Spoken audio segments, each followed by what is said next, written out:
আসসালামু আলাইকুম, আশা করি সবাই ভালো আছেন। আজকে আমার নতুন ভিডিওতে আবারও আপনাদের স্বাগতম।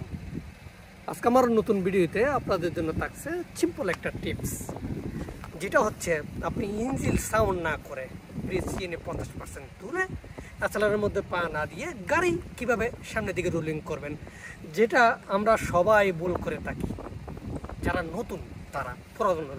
ওকে, আমি এখন আপনাদের দেখানোর জন্য বোঝানোর জন্য ট্রাই করব।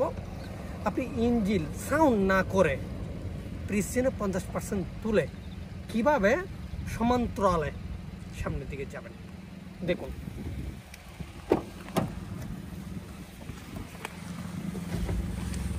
প্রিসিনে ফ্রেনো acceleratore, আমি বসলাম।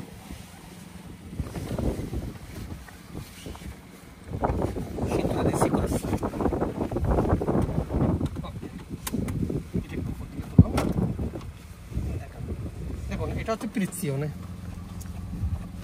ফ্রেনো acceleratore, প্রেসের মধ্যে চাপ দিলাম, গিয়ার 1 নাম্বার লাগালাম, হ্যান্ড ব্রেক তুললাম। ওকে, এখন আমি যখন বাম পাটা 50% তুলবো, আমার ইঞ্জিন গুম করতেছে। ডান পাটা যদি আমি এখন তুলি, গাড়ির সামনের দিকে চলে যাবে। এই দেখুন, আমি কিন্তু ডান পাটা হালকা করে তুললাম, গাড়ি হাঁটতেছে। ওকে, ঠিক তদ্রুপ আপনি ব্রেক গিয়ে লাগাবেন, বাম পাটা তুলবেন 50%, ডান পাটা তুলবেন, গাড়ি হাঁটতেছে।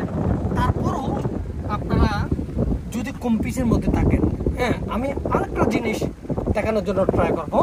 দেখুন,